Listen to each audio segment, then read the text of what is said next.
Why choose a Sleep Number smart bed? Can I make my site softer? Can I make my site firmer? Can we sleep cooler? Sleep Number does that. Cools up to 8 times faster and lets you choose your ideal comfort on either side. Your Sleep Number setting. Enjoy personalized comfort for better sleep night after night. And now, max out your savings. The more you buy, the more you save on beds, bases, and more. Plus, get free home delivery on any smart bed with base. Limited time. Check it out at a Sleep Number store near you or at sleepnumber.com today. You're listening to Heritage Radio Network.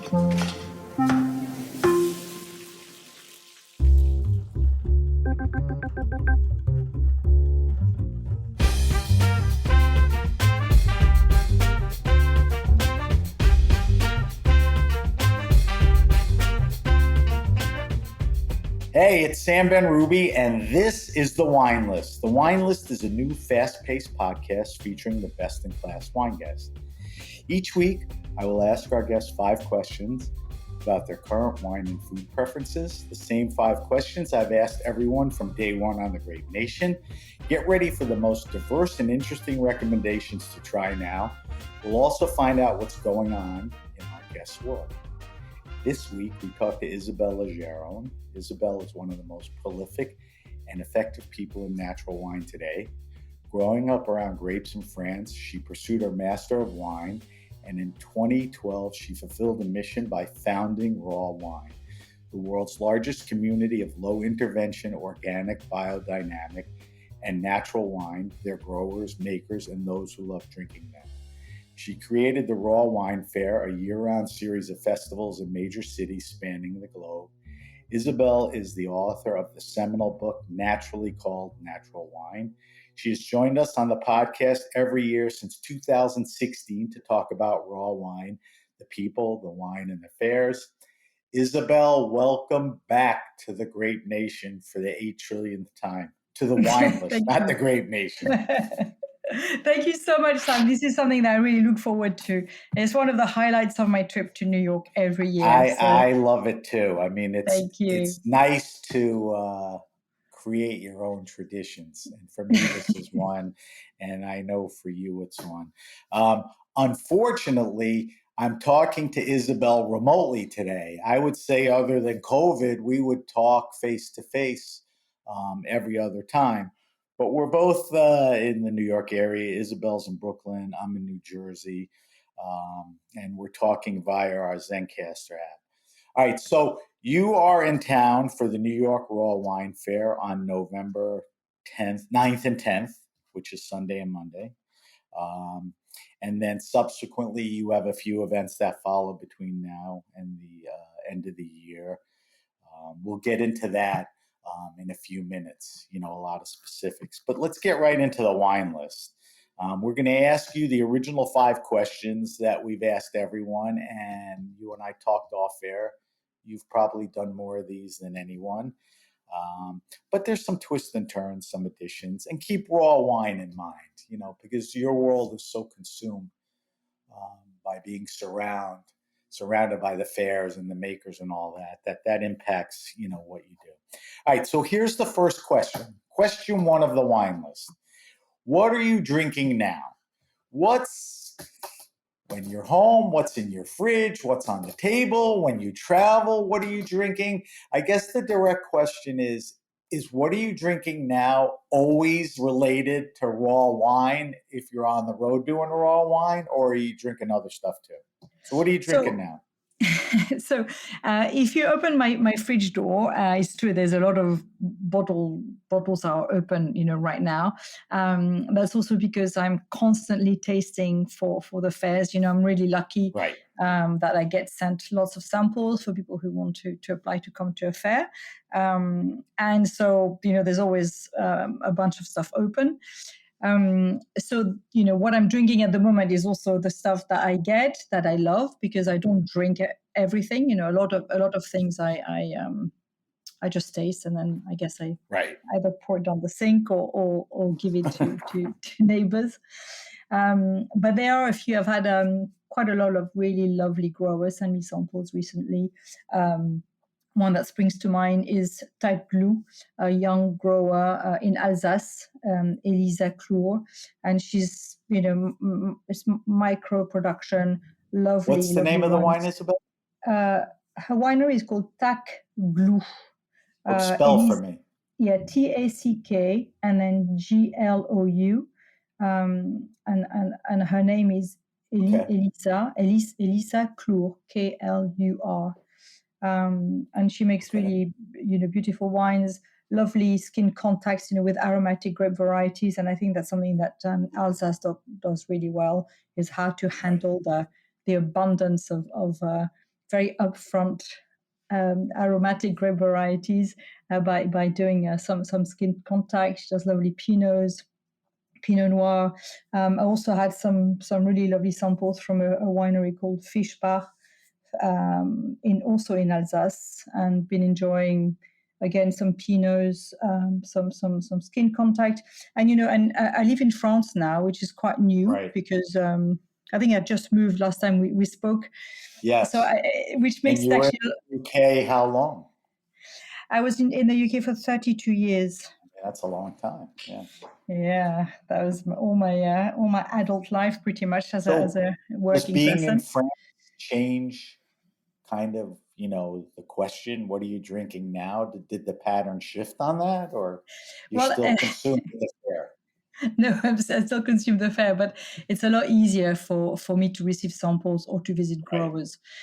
So it's not the main reason why I moved, but it was a big driving force behind the move.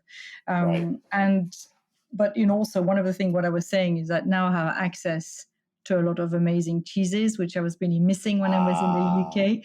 And now is the Mont d'Or season, and we don't eat a lot of meat at home, but we tend to eat quite a lot of cheese.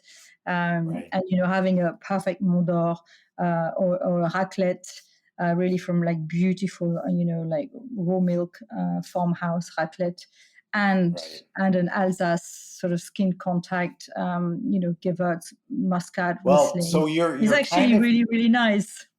You're kind of tickling into my next question, which has always been, what is your favorite wine and food pairing? Not what you and I think the best is, but what you like. And to remind you, the answer perennially has been foraging with your daughter for mushrooms and making, a dish from that with a wine. Is that still your favorite wine and food pairing? Yes, I mean, so this year. So set it up for me again. Tell me the story again. Unfortunately, this year, I live in the south of France, in the Côte d'Azur, and this year has been incredibly dry. So I completely missed out on the mushroom season. Whereas in Britain, they didn't know what to do with ceps and things. So I was just being very jealous, looking at what was going on. But we were not able. We haven't been mushrooming. I mean, we went, but it was not. All right. So wait. So here's my opportunity to say to you, that's always been your favorite. Is there a runner-up, a second one? Is there something? Yes, Let exactly. me hear it. So basically, two weeks ago, we drove up to the mountains. So because I'm literally backing on to the Alps. We are in the pre-Alps, and we went to this amazing festival for chestnuts, because it's a big chestnut region in the hills behind where I live. And we brought back loads of chestnut, roasted them, and also a lot of, there was a very, very good fromagerie there. So we brought back some beautiful cheese, and just had an evening of roasted chestnuts and Mont d'Or, and just like very simple, with potatoes. And we had, a few of these amazing Alsace wines, which were perfect for it. Beautiful acidity, fresh. The Pinots I put where they were in the fridge, because I keep all my samples once I've opened them in the fridge. And Sasha, my daughter, loves chestnut, and Mont d'Or is our favorite cheese. So we just had a lot of fun. And for me, it's food and wine matching is more about the people and yeah, I think you have to take that into consideration, right? Yeah, the only you thing don't impose upon them. It's kind of a communal thing.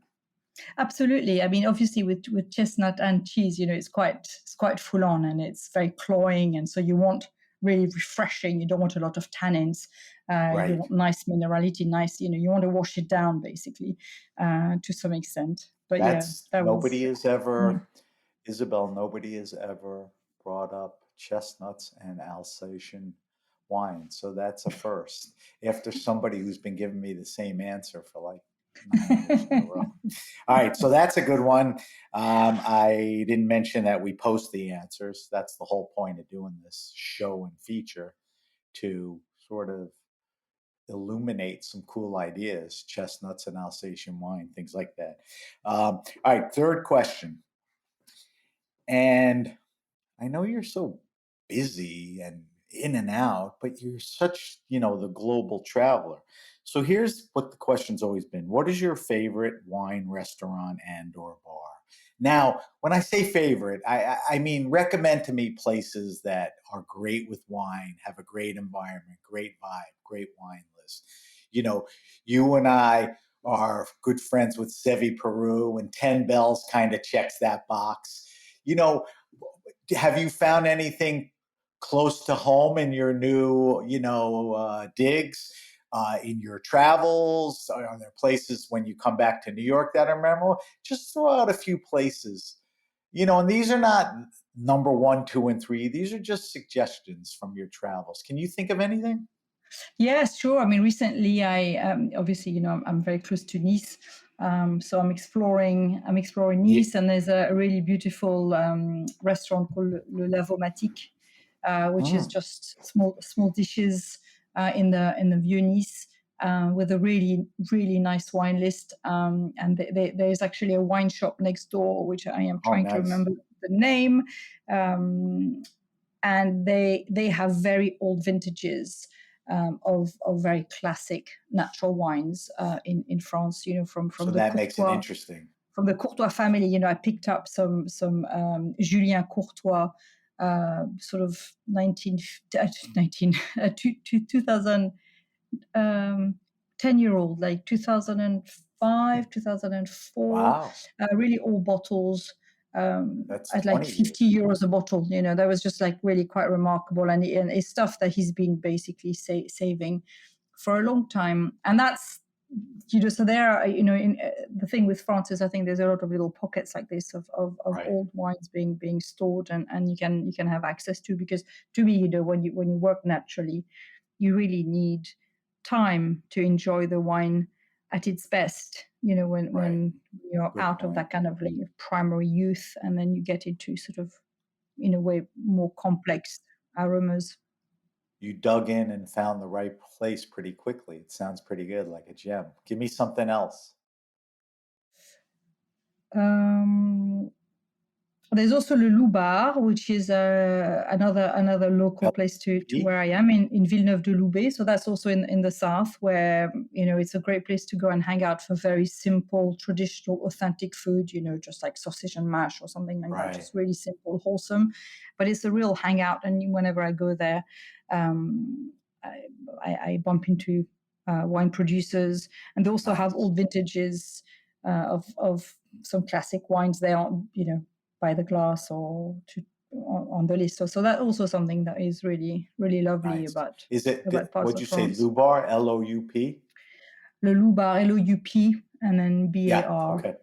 All right. So, because I get to see you in New York and, year in, year out, you're here. Is there anything in New York, I like, mean, so many, of course, the 10 bells is always a little bit of yeah, a that's a of a favorite. historic favorite to me, but that's because it's got a very special place.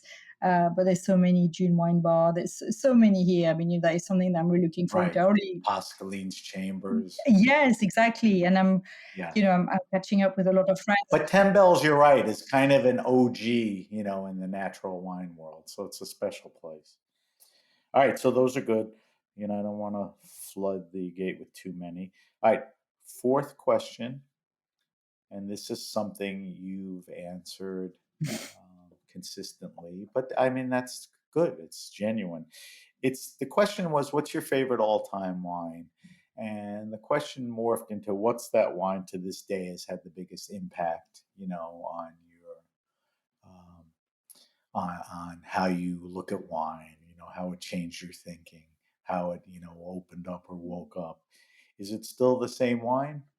What's Yes, I that mean important? it's you know that moment when I spent time with Alain Castex, That's it. from Le Caso de Mayol, of course on the hillside of Bagnols, on a picnic in the back of the truck because actually it was raining.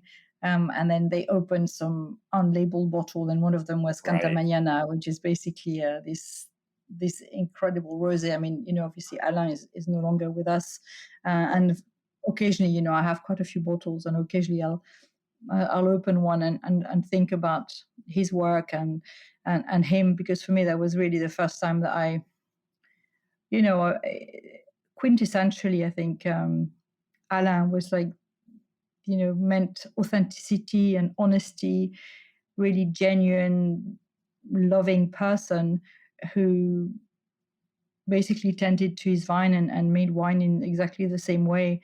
And that rush of emotion, when you get Right. it, is really hard to get, and I think it's when it's not just about the wine, but it's also about Oh, I about the was people thinking that around it. exactly. Right. Sorry, if I may add another one, because Go I ahead. I'd love recently to hear another one. recently I hosted a retreat in Sicily in a villa. We Mm, had 12 guests, and the whole point of this week was to explore, the natural side of Sicily. And we had growers come and have dinners, but also we spent quite a bit of time, in vineyards. And then I was remembering my first time in Sicily. I think it was about 2008, on a trip there, and then I went to meet Franco Nellis-Nadori. I He knew had you his were going wines, to but say him. Yep. no, but yes, I mean, I mean, there's actually quite a lot of them who've been working naturally for No, almost I know. for a long Professor. time. But that first time I went to see him when he was still in a tiny winery making, just a few thousand bottles. And the wines I always remember. So I met him and then spent some time chatting and then bought a few bottles. And he said, you can't, because it was August in Sicily. He said, you can't drink those wines straight away. You have to go back to, because we were renting a place, you have to go back to the place and put them in the fridge, and then wait until tomorrow. And of course, I couldn't really wait that long, so that you opened them straight away as I drove back Right. to Of our course. place. Opened the bottle, it was all over the place, and then let them settle down, put them in the fridge, and then had them the following day. And that experience of vibrancy and spikiness and adventure, and the wines, I'll always remember those wines that I had really in Sicily, straight from the cellar in the early days, of Frank's work. Now For his me, wines will be at the New York Fair, right? yes, and the wines will be there this Yeah. weekend to taste. And That. obviously, it's been a journey, and So for it's all of nice us. to add Frank to that list. And it's nice to hear you. I mean, the story of you being there, on the ground with the growers and walking around. That's great. All right, last question. So the question straight up is, recommend to me the best wine around 15, 20, 22, 25 bucks. Recommend a red, recommend a white, could recommend a region like Muscadet from a Pepier falls in that price range. And, those are great wines for a great price. What I want you to think about is, the question is recommend the best wines around 15 to 25 bucks. Think about what are the best values and regions coming out of the raw wine fair. Um, the wines generally are not crazy priced. These are smaller producers. They're trying to, capture their investments and make a little money. So tell me, what are some good recommendations for a red and white? You could stay with a region, you could stay with a maker. What comes to your mind? Sure. I mean, look, I'm not uber familiar with pricing in the US, so you'll have to forgive me if I Not if I worried about, you know, but think, think pricing, not the exact.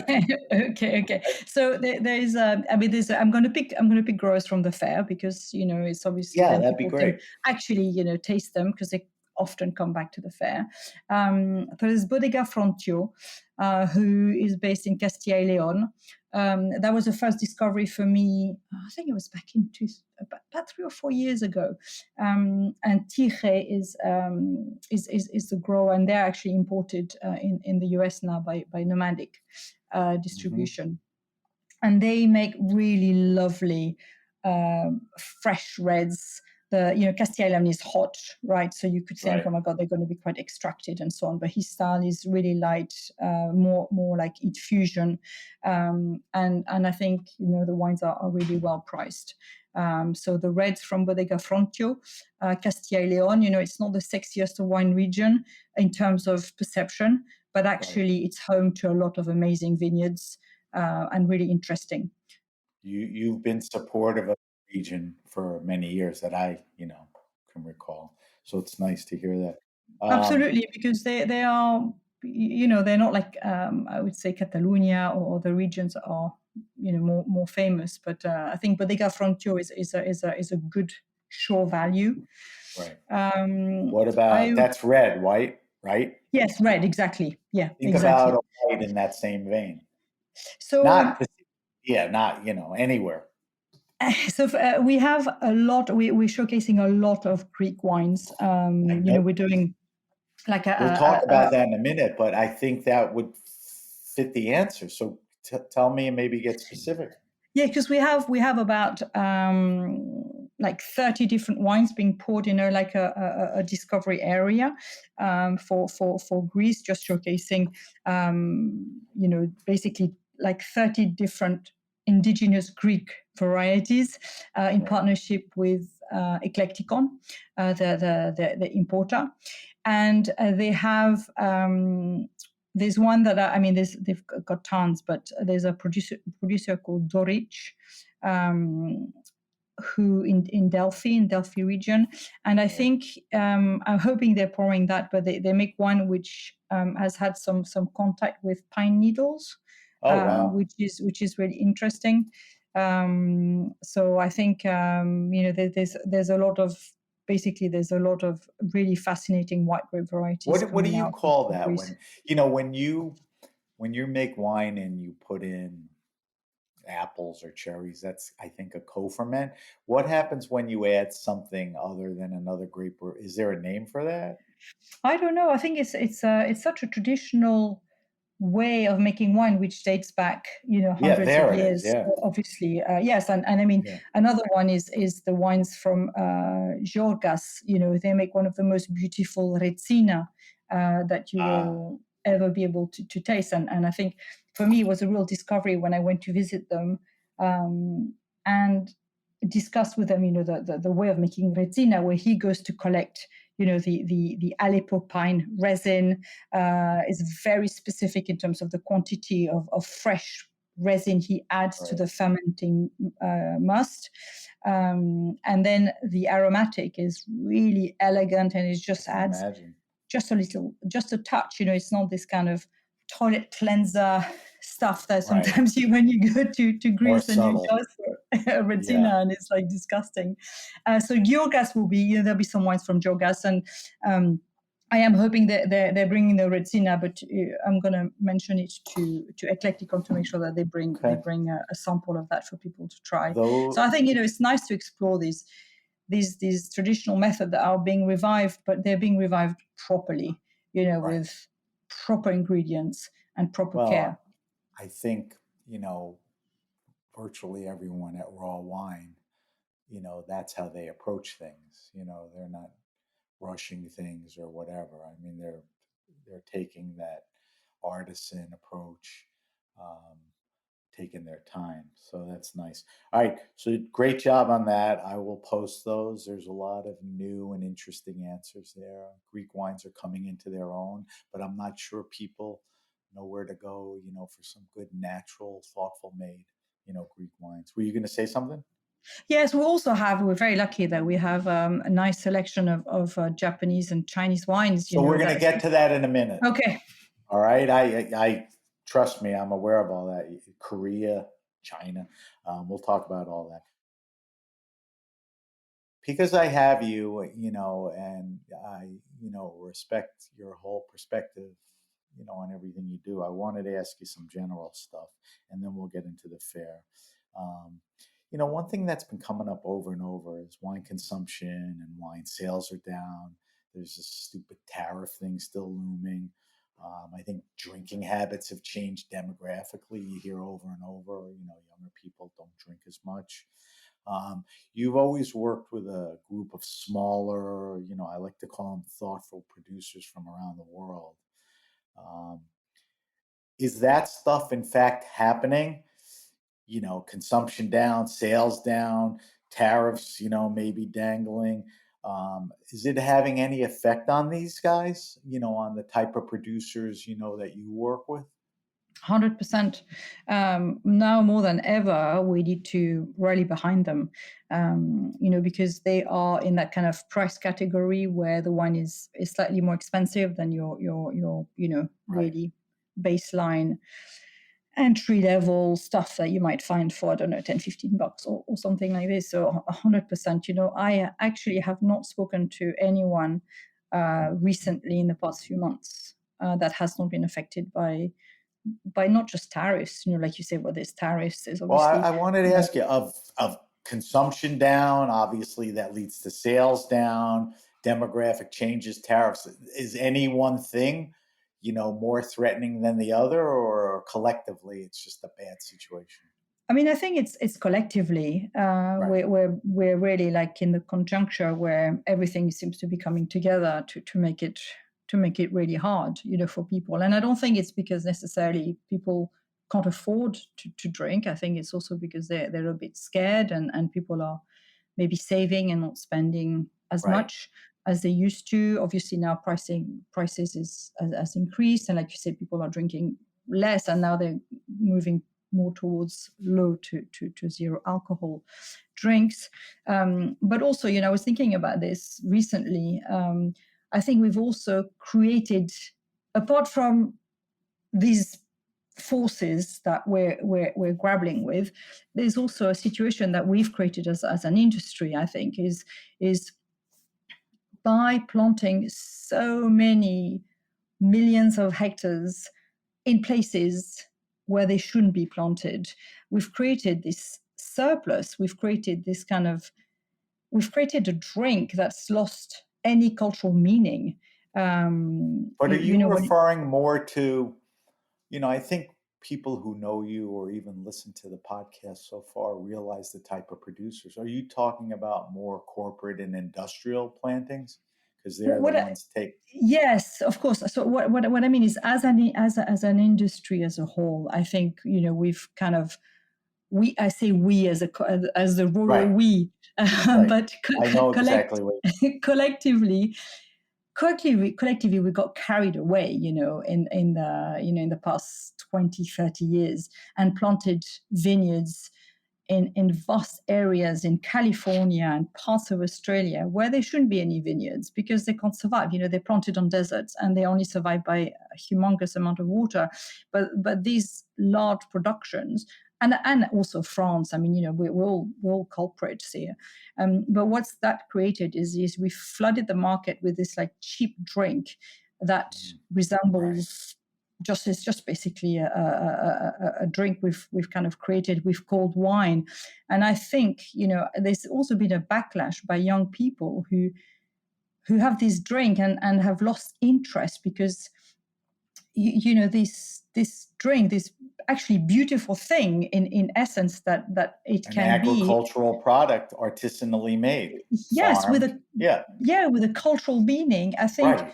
we've created this kind of global mass market drink that people don't identify with anymore, and so now there's a huge surplus. People are used to buying very cheap wine, which actually doesn't bear any of the real cost of production. All the externalities to the planet. And I think we've kind of created this, and that's why it's more and more important to refocus on the meaning of the word wine and reattach it to its agricultural origin, reattach it to its cultural meaning, if we want to re-engage younger drinkers, sorry. So when people look at that, to me, it sounds like a benefit to the smaller natural producers because there's an intent and a story there. Does that help them get through it a little better? Because, when you sift away a little, these are the guys, I want to drink, their wines, or they struggle like everyone else. No, of course it helps, because I think it is easier to tell the story, and there is an authenticity in the storytelling, so it is easier. But still, the I guess the downturn is, in terms of wine consumption, is quite huge, and I think everybody is suffering from that. But it's true that these small growers, if they are able to tell their story, because that is another Right. issue. They're smaller productions, but higher cost of production. So, it's not like they have to sell 500,000 bottles, but still, because their cost of production is higher, it is Right. more difficult, because now people just want what they're used to. They just want wine that is cheaper. When you said we have to rally around them, is it as simple as just buying and supporting, paying attention to these types of producers and, just, I mean, that the best way? How else? Yes, I think it is. I think it's just basically more than ever. We need to make sure that we keep on buying, we keep on supporting the growers, we keep on trying to find out a little bit about their story. Right. I think loyalty is now really important. I think, of course, it's easy to say, at the end of the day, if you don't have $25 or $30 to spend on a bottle of wine, it's easy for me to say, then you need to keep on buying and maybe drink a little bit less. I think the economic pressure is there. But also, I think we mustn't forget the I was mentioning earlier, that cultural place, or the farming aspect of these producers, because I think it's easy to then also get lost in the fashion, in the in the Instagrammable. I know we've talked about this before, but I feel now it's also really important to not forget that these growers spend all their time in the vineyard. They farm, they're farmers. The wine they produce is a result of that farming, so it doesn't just become, I don't know, just something really fashionable that looks great on a photo. I think that's that you can just knock it down with a bit of music. The reality. Yeah. This is kind of a nosy question, and you may not want to answer, but because of all of this, is it hard to keep attendance at your fairs up? Are they down a little? Are they flat? Are they up? Everybody's going through down markets. Does it, when I said to you, consumption's down, sales are down, there's tariffs, does that trickle down to you and the consumer who comes and the wine guy that may not want to fly? Yes, growers, it's harder to get them to travel, because the cost of traveling is crazy. Is getting more and more expensive. For us, interestingly, the fair we have, which is local, like Paris, which is now our biggest event, always has a big waiting list, and is becoming our flagship event. But that's because most people can turn up in their van, and so for them it's easier. And it was also the center of the movement, France. Absolutely. I think the conversation I'm hearing a lot from growers is now le grand export. Basically this, like, being driven by export market is not as important as it used to be for growers, because I think they've realized, with something like COVID, or when there is a crisis like the tariffs, that they have to have a very strong local and national market. And a lot of growers, whether you're in France, in Italy, or in Spain, are refocusing their energy. Even in the US, people are refocusing their energy on the local market, because in a way that's the one which has more resistance. But in answer to your question, of course, different markets are very different. The vibe of different markets are different. Right. In That's right. Japan, we have, really, we're getting established. We have actually a really busy fair, and people are really focused on, the seriousness of the fair, the content they want to taste, they want to take their time, they want to spit. They go in front of the grower and they have a real dialogue. And I mean, punters, I don't mean people who work in the industry. Right. I think in New York, people is much more fast-paced, and the vibe is different. And I think that's which is great and valid. And at the same time, I think it's important to also take a little bit of time to ask questions and taste and spit and but maybe that's kind of the nerdy side that I have, because I these growers spend so much time doing what they do. I think they deserve a little bit of a voice. So I think but it's also about adapting to different environment. China is just starting. For us, it's a really interesting market. All right, so let's talk about the fair, because you're starting to get into things that are important. Tell people how many fairs you're doing in a year. So it's about 8 to 10, basically, a And year. when you and I first started talking in 2016, 17, how many were there? Yes, I think New York was our third export market, so to speak. Yes, after Berlin, we had London, Berlin, and then New York was our first foray outside of Europe. So kudos to you for, the mission and expanding it around the world. To finish this year, I asked how many fairs you're doing. To finish this year, we have New York coming up this weekend, and we'll give people details. Then you're in Berlin. Montreal, Berlin. Berlin, and a bazaar. Yes. To talk to me about this, because in me tracking this, I've never seen like bazaar. So what is it? So basically, bazaar is a brand new concept. It's Raw Wine Bazaar that we're doing in different cities. So Ghent is our first one in Belgium. I have one next year in Portugal and in France. So I haven't announced them, but there you go. There you have it. It's out, and basically the idea is to do direct sales. So this is as a direct sort of. It's an action directly after feedback from growers who say, we want to come to the fair, we want to actually sell wine. So Raw Wine Bazaar is a direct-to-consumer selling event. Growers literally come with their vans, open the door to their van. We're doing it in a beautiful old winter circus in Ghent, in the historical center of Ghent. It's called Winter Circus. So we're doing it inside this beautiful space. And growers come and then they sell their wines directly to the public. Are you limited, because of alcohol and liquor laws, let's say in the U.S. and other countries, where you can't do that?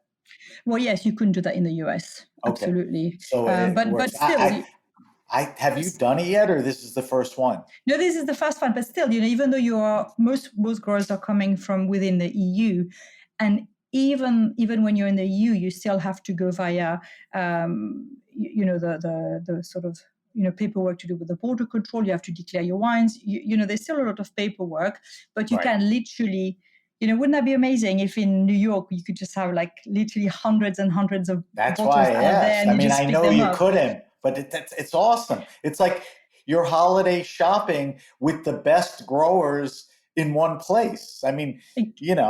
So exactly, it's like a Christmas market. We're doing it's like a Christmas market. So I was going to ask you later on, but it kind of fits here. I was thinking, I told you that we're doing the wine list, not the Grape Nation. It's sort of a reinvention or a change. I was going to ask you if there's a certain amount of reinvention you have to make to keep everyone interested. I would think the bazaar checks that box. Yeah, so the bazaar is really to do something for the growers, So everything we do is for the growers, but this is more like a direct for them to come in and sell directly. Look, we have to constantly, it's whenever I look at a fair destination, how do we make it better? How can we have more partnerships? In Japan, I'm working in the moment a lot in Japan to do a lot of partnerships with educational bodies and so on, because they really want to be involved in the fair. But you always have to sort of keep going. Right. It's like, I'm putting on a theater production every night, and then I'm, basically, how am I selling tickets to this production? This is like the business model. So yeah, of course. Right. You said, you're doing this for the growers. I totally understand that commitment, but I think it's just as awesome, for the consumer, the wine lover. It's like, of Jesus, course. you pull into Ghent or wherever it is, and it's like, God, if you can't walk away with, a ton of great wine that, isn't always easy or available when you want it, it's right there. So, I mean, kudos to Absolutely. you on that. I think it's going to be, a fixture in the raw wine world, I think. I hope so. And also, we're bringing a lot of growers who don't have representation in Belgium, so it would be impossible for them to do something like this. So we're doing all the paperwork. We've That's got where an it helps the importer who's winemaker. clearing everything. Yep. There's also a lot of background. We started preparing this in January, and it took us like 8 months to work out the logistical nightmare of doing this. But I've got growers who are literally turning up. We've got a place where they can come clear up all their samples and then turn up at the fair, sell whatever they can, and then they leave, and then we clear everything so they can pay the VAT and be obviously, because in Belgium it's quite strict, so they will turn up and check, and then they leave, but they've hopefully sold a few hundred bottles in the meantime. I think it'll be great. So we mentioned New York is this weekend. You have Montreal coming after. Then you're in Berlin, and then the Bazaar. Was there any sort of thread or common thing that you were trying to accomplish throughout the fairs in 2025? Is it just the mission expanded? More countries, more growers, focus on certain things? I think it's about, we added China this year, which was it was a big bet, because obviously it's a like 5-6 producers, right? Pardon?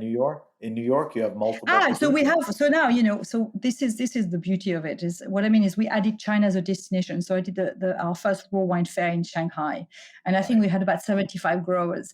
And there's never been in China a natural wine event with so many growers. It was a wild day. It was really nice. And what that meant also is then you start forging relationships, and then now we have these growers, some of the growers who are pouring this weekend. We're also working with a great importer, China Club, who's bringing, these wines into the country. And they were actually doing our PR in Shanghai. The founder, who's Camden, who's great. And so, this is what's really nice, is actually you realize that, it's such a small world and such a small community. And for me, it's really nice. I turn up, for example, that, if I may bring up the wine that I brought that we were going to share, but we obviously... Let's talk about it now. So every year you and I are usually face to face. And I always say to you, let's taste and talk about a bottle that's representative of what's going on at the fair. And usually be a new region you brought in or something very interesting. So right now, the wine in front of you is a wine from China? No, it's not. But it has a link to China. It's basically... so tell me the story then. Let me tell you. So it's Casaraya. So we're in Brunello di Montalcino, right? And the producer is French, is Pierre-Jean Monnoyer. And the reason I brought this wine is from the 2020 vintage, which is the latest vintage. It's basically...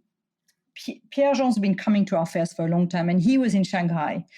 And, often when I organize events, that I don't really have that much time to really go around and talk to everybody. But in Shanghai, somehow, I think maybe because I had a really great team, I always have a great team, but everything was in hand and handled, and I was able to actually spend time with the growers, which was nice. And Pierre-Jean and I, tasted really well together, and he actually gave me this bottle. He said, take it back with you.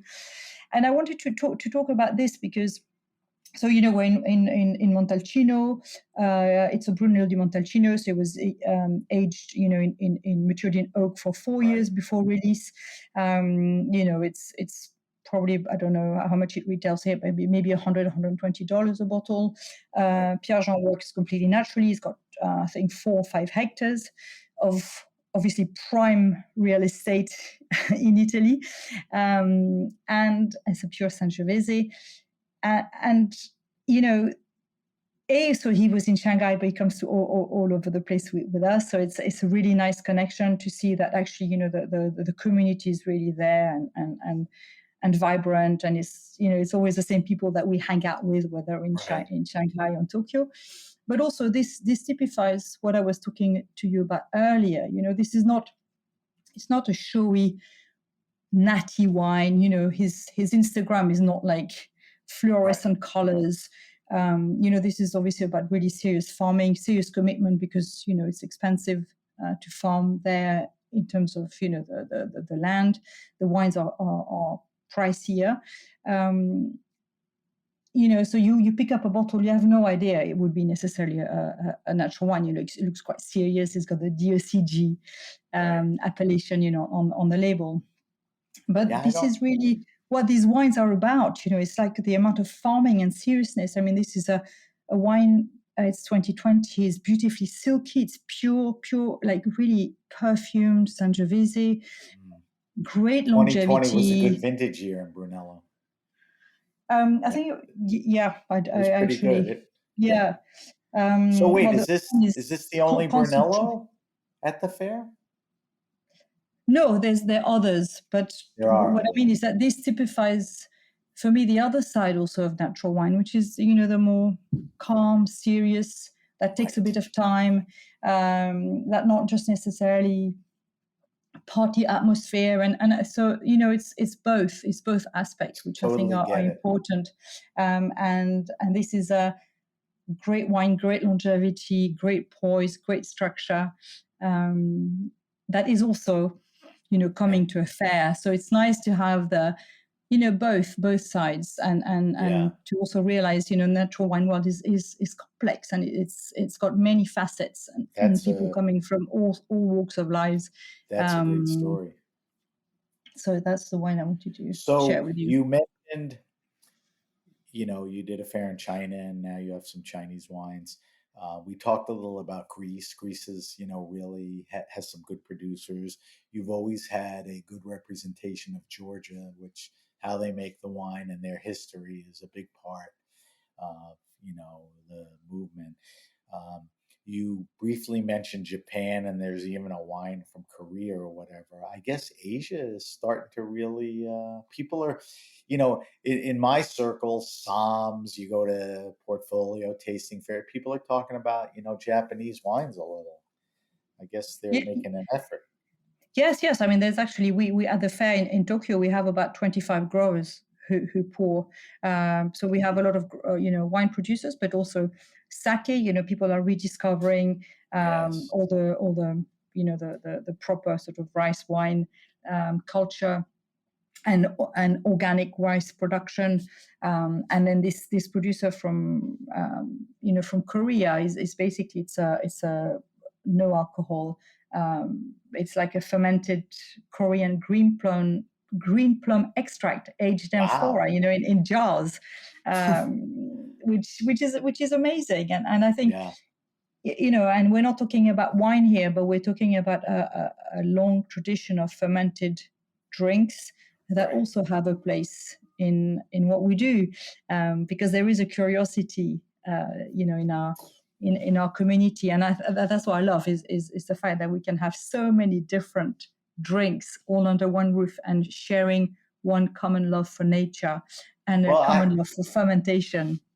I had in my notes, that you've been terrific at introducing attendees to ciders and kombuchas and co-ferments. I want to note that I think in New York, I don't know every fair, that you're paying some attention to coffee, which is an agricultural product and has a lot of nuance too, right? Yep.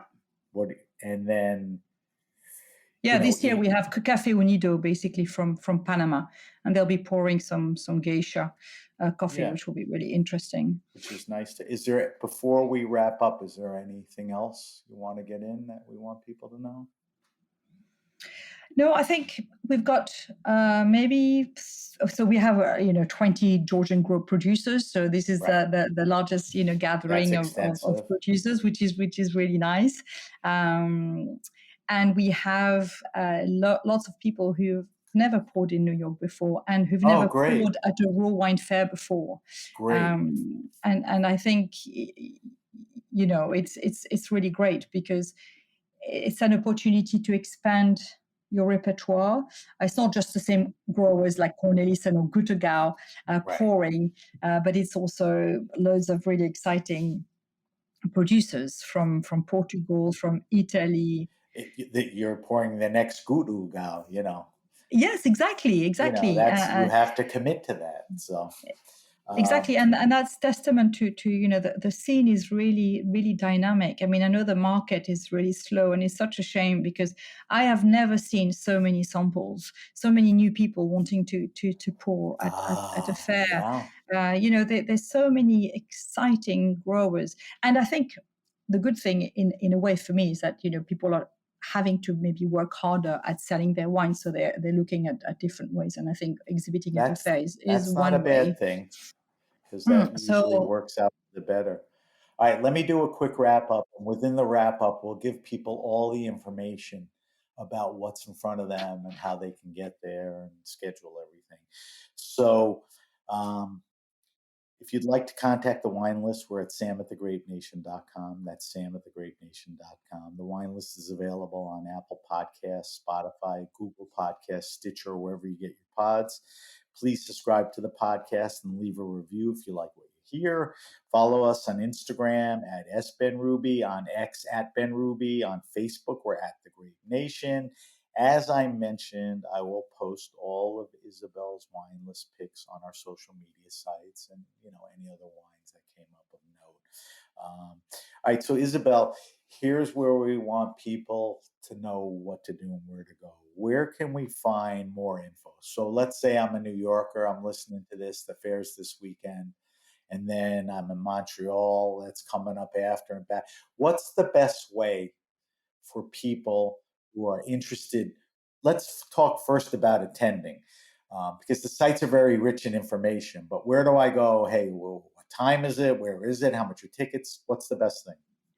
So rawwine.com, which is our website, basically rawwine.com. And under there, you've got all the details about the fairs. So New York is happening at Industry City in Brooklyn. It's a Sunday and Monday. This podcast is going up. I didn't mean to interrupt. This podcast is going up tonight. No, so people who hear it in the next few days will have a chance to react. So that's New York. Yes, and then ticket pricing, if you're in the industry, if you work in the trade, it's $30 for the day. If you are a member of the public, it's $70. But once you're inside the fair, you can taste as many wines as you want, and meet as many producers as you want. And then our event in Montreal is next weekend, so Saturday, Sunday, at the Old Port of Montreal, a really beautiful sort of glass box on the edge of the river. Nice. And there we have, also a lot of producers, around 100 producers attending. Beautiful. And then, everything is on our website. You can find out information about the growers, what they're pouring, how it's made, and so on. And then another good resource, great discovery and great info, is social media. Your Instagram account is Raw Wine World. Yes, so we post a lot of updates as to. You'll see pictures at the fair. I know that you listed the producers on the Instagram account for who's attending New York. So even if you're too lazy to go to the site, it will show up. Yeah, that's a great resource because at one glance you can see who is coming from which country. We've got this our I don't know, like a concert poster where everybody is there. So that's a very good thing. This Raw Wine World. Thank you. So between now and the end of the year, you have a few opportunities. Come to New York this weekend. Montreal is a great wine city. And then you're in Berlin, and then you have the Bazaar, and that closes out the year for you. And like you said, you kick 26 off with Paris. And if you go on the website, you'll see the schedule of other locations, destinations around the world. I will see you on Monday. I wish you and the producers and the people attending, a lot of fun. It's always an incredible day. Thank I got you. to tell you that the first one I ever went to, two things happened to me. It kind of redirected and shaped the way I started thinking about wine. You introduced a whole new world to me. And I've been a collector for years, and what was important to me then is not that important to me now. And then, I bump into people like Pascaline Lepeltier and other people, that like you, who've been influential in the wine world, and you just see the commitment to all these people. So thank you for all the great work that you do. We'll see you at the fair. Oh, thank you, Sam. Thank you so much, honestly. I want to Yes, thank Go ahead. You could heap some praise on me. Go ahead. Yes, I wanted to thank you for being such, a strong and amazing supporter of natural wine and the work that we do, because it's thanks to you and your work that we're little by little, I would say, encouraging more people to drink these amazing wines, and it's real teamwork. And so Isabel, I really want to thank you for I wasn't bullshitting you. When I walked out of that first raw wine fair, I said, there's something going on here that I have to pay attention to. And what you're alluding to is what personally happened to me and a lot of other people. And I only wish that. And, you put that in front of everyone. So, thank you for the kind words, and thank you for the hard work.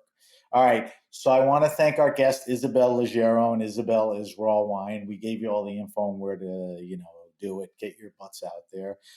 Thank you, as always, to our engineer, Armin. We want to thank Willie Soul for our original new theme music. And, of course, everyone at the Heritage Radio Network. I'm Sam Ben-Ruby, and you just got this week's wine list.